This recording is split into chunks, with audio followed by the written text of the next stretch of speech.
Olá, seja bem-vindo ao canal do Professor Tito, onde você encontra conteúdo sobre história e ciências humanas de modo geral. Se você ainda não está inscrito nesse canal, por favor, eu peço o seu voto de confiança. Se inscreva aqui, deixe o seu comentário e compartilhe esse conteúdo com seus amigos e familiares.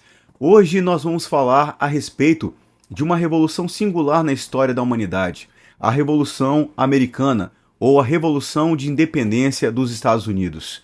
Mas, antes de entrar no assunto propriamente dito, nós precisamos pontuar alguns tópicos importantes para entendermos essa revolução.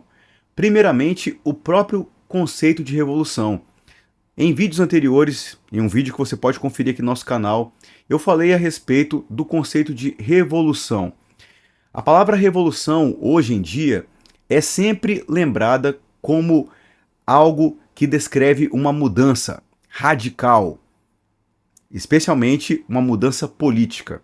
Só que a palavra revolução, na sua origem, era usada para descrever o movimento dos astros, certo? O movimento dos astros. E ela passou a ser utilizada no termo político para se referir a um movimento de retorno, retornar ao que era antes. Esse sentido pode ser observado tanto na Revolução Inglesa do século XVII, como na Revolução Americana do século XVIII. Os revolucionários americanos, os colonos americanos, não estavam querendo construir algo novo ou destruir a sociedade do presente para construir algo melhor para o futuro. Não, eles queriam retornar aos princípios que eles tinham como corretos, que estavam sendo modificados pelo governo britânico. Então é importante pontuar isso. O sentido de revolução na Revolução Americana é bem diferente do conceito de revolução da Revolução Francesa. Você pode conferir isso melhor no vídeo que tem aqui no nosso canal. Vamos lá. Para entendermos a Revolução Americana, nós precisamos entender como foi a colonização inglesa na América do Norte. De modo geral, nós temos dois modelos de colonização. No norte do que hoje são os Estados Unidos, nós tínhamos uma colonização feita por famílias em pequenas propriedades usando trabalho assalariado, certo? E a colonização inglesa nos Estados Unidos começou com a atuação dos puritanos, ok? Os puritanos, que eram protestantes ingleses, que estavam insatisfeitos com a situação da igreja na Inglaterra, foram perseguidos e muitos deles fugiram para Genebra e outros fugiram para a América do Norte, porque desde 1607 já havia uma colônia na América do Norte, que era a colônia da Virgínia, certo? Essa colônia foi formada na época ainda da rainha Elizabeth, que governou o país durante muitas décadas. Passando-se os anos, surgiram 13 colônias na América do Norte. Então, essas 13 colônias podiam ser divididas em três partes, vamos dizer assim, três partes: Norte, Centro e Sul. A parte central e o norte, Centro e Norte, eram de modelo colonizador pautado em pequenas propriedades, familiares e com trabalho assalariado. Repetindo, tanto no centro quanto no norte, você tinha colônias formadas por pequenas propriedades, trabalho assalariado e familiar, ok? Já no sul, havia um modelo que nós conhecemos como o modelo de plantation, certo? Plantation. O modelo de plantation é baseado em quatro princípios. Primeiro deles, latifúndio, ou seja, uma grande propriedade. Segundo, monocultura, ou seja, a produção de um único tipo de produto. Algodão, por exemplo, trigo, por exemplo. Então você tem uma grande fazenda e nessa grande fazenda você planta apenas uma cultura, apenas um produto. Isso aconteceu no Brasil também, certo? E o terceiro elemento, mão de obra escrava. Então você tem uma grande fazenda, onde você produz apenas um produto, e quem trabalha ali, a mão de obra é escrava. E o que é produzido é, de modo geral, exportado. Então nós temos essas 4 características do sistema chamado plantation: latifúndio, monocultura, trabalho escravo e exportação. Bem, na América do Norte, de modo geral, a Inglaterra manteve uma relação em que dava bastante liberdade para os colonos. Bastante liberdade e também poucos impostos. Poucos impostos. Só que essa história vai mudar a partir do século XVIII, porque o governo inglês se envolveu em diversos conflitos na Europa que geraram muitos custos para a coroa britânica. Altos gastos com guerra, com a manutenção de exércitos e etc. Então, a partir de 1764, o governo britânico resolveu taxar inúmeros impostos sobre produtos, resolveu taxar com vários impostos produtos que eram confeccionados na América do Norte. E para você ter uma ideia, a fim de ter um controle maior sobre a colônia, o rei George III resolveu manter um exército permanente nas colônias, na América do Norte, o que gerou desconfiança e insatisfação por parte dos colonos. E nesse contexto, nós temos novos impostos sobre a produção do açúcar americano.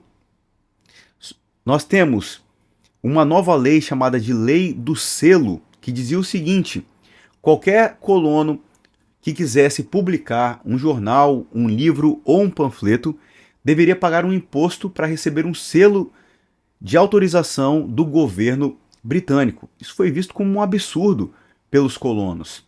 E também uma lei chamada Lei do Aquartelamento, que dizia que qualquer colono americano era obrigado a oferecer abrigo caso um soldado do exército britânico precisasse. Então isso foi gerando insatisfação e uma certa indignação por parte dos colonos.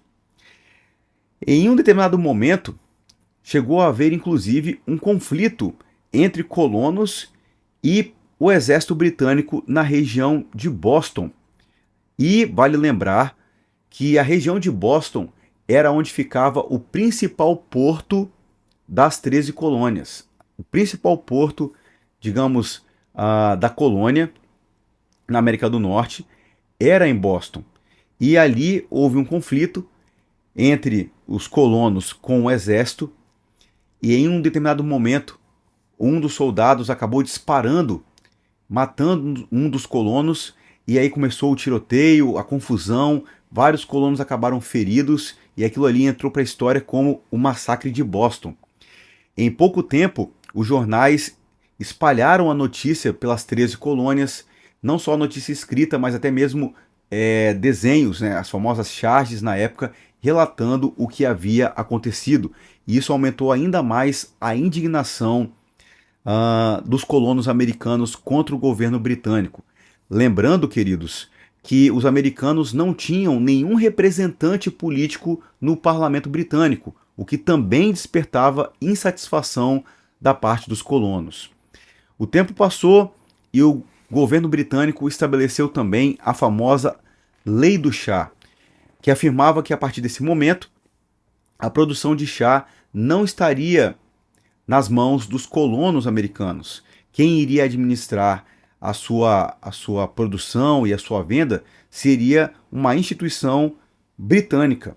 Então os americanos estavam perdendo a sua autonomia na produção e venda do produto. É nesse momento que acontece um evento histórico que marcou a mentalidade do povo americano, que é o Boston Tea Party, a festa do chá de Boston, quando alguns colonos americanos se fantasiaram, se vestiram de indígenas, entraram nos navios ingleses aportados no porto de Boston, pegaram a mercadoria, pegaram o chá que estava estocado dentro dos navios e jogaram na água, estragando o produto. Foi uma forma de mostrar a indignação com as atitudes do governo britânico. Logo após esse evento, o governo britânico estabeleceu as chamadas leis intoleráveis. Entre essas leis estavam o fechamento do porto de Boston, lembre-se, o porto mais importante da região, mais importante das colônias, e também que esses colonos seriam julgados em tribunais britânicos. Isso despertou a atenção das autoridades locais, das pessoas que tinham influência política nas 13 colônias. E vale lembrar que nesse período já haviam chegado na América muitos textos, livros, panfletos de pensadores importantes na história da ciência política e da filosofia política de modo geral, como, por exemplo, obras de John Locke e obras de Montesquieu, que defendiam a questão da liberdade. E, fora isso, a visão puritana, que formou a sociedade americana. Os puritanos foram homens que viajaram para a América do Norte em busca de liberdade. Então, está presente na cultura americana essa aversão à tirania, essa aversão a um governo autoritário. Eles prezam pela liberdade. E agora eles estão vendo essa liberdade ser cerceada, ser limitada.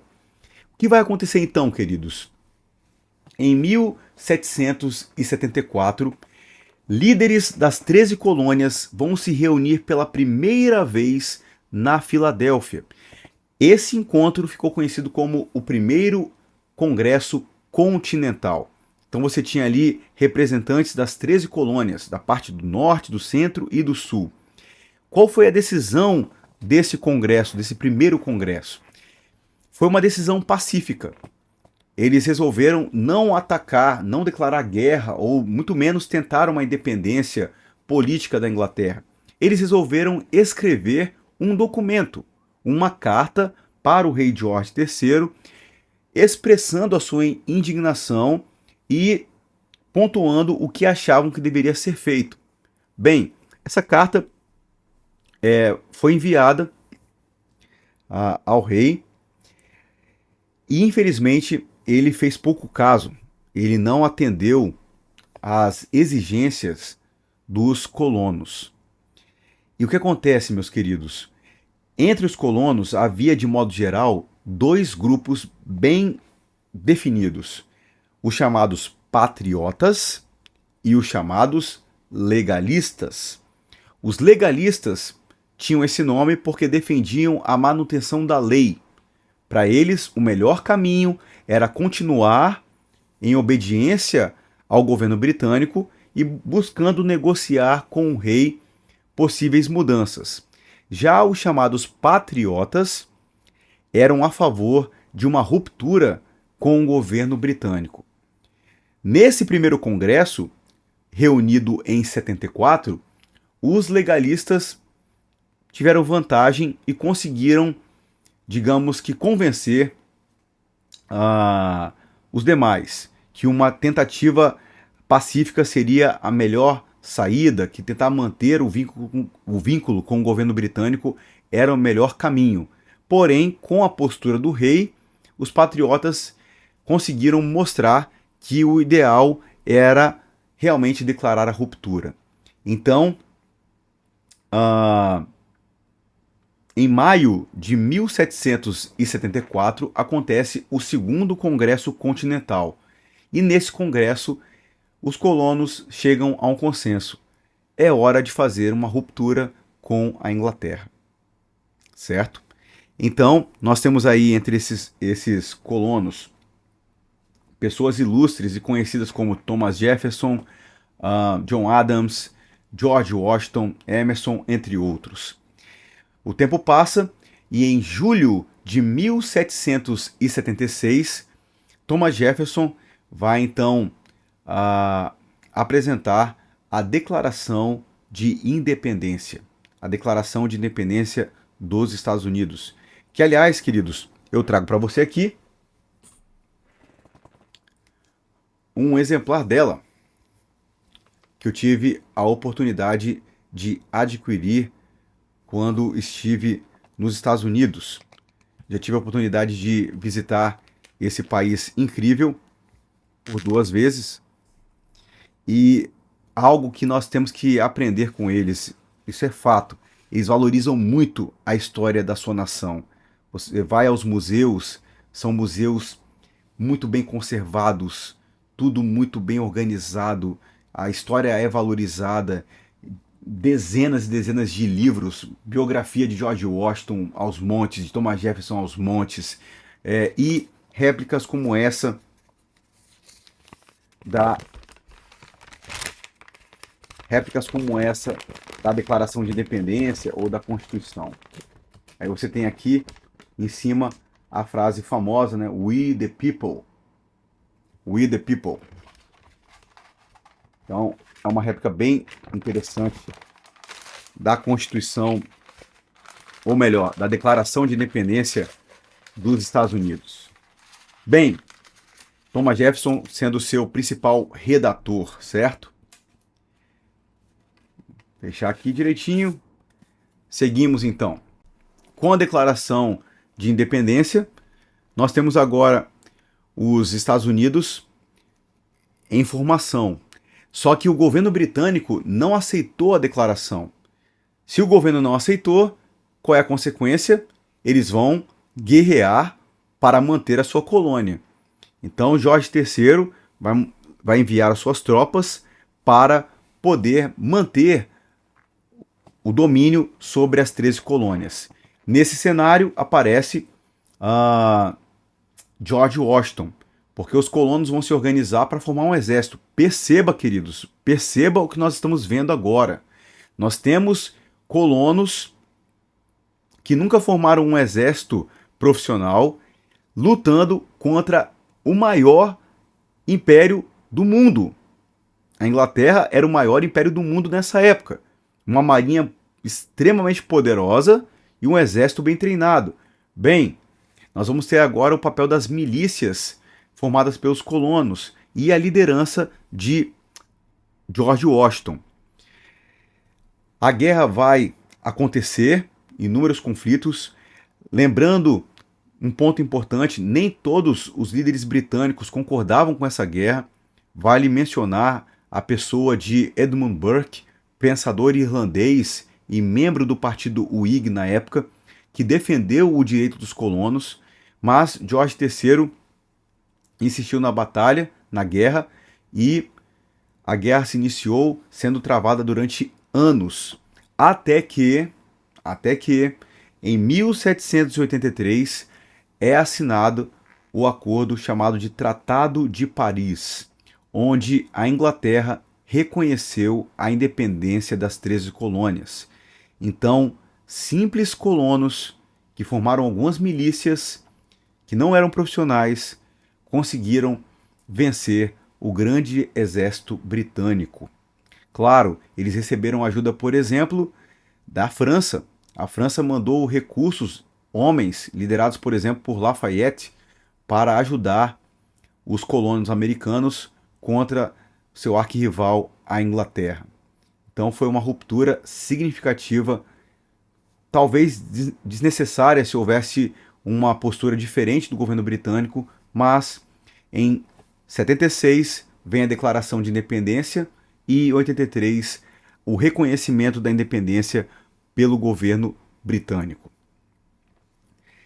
E isso é só o início, porque no século XIX os Estados Unidos vão se expandir ainda mais para o oeste e o país vai crescer ainda mais, conquistando territórios e também comprando territórios, porque uma parte dos Estados Unidos pertencia também à França.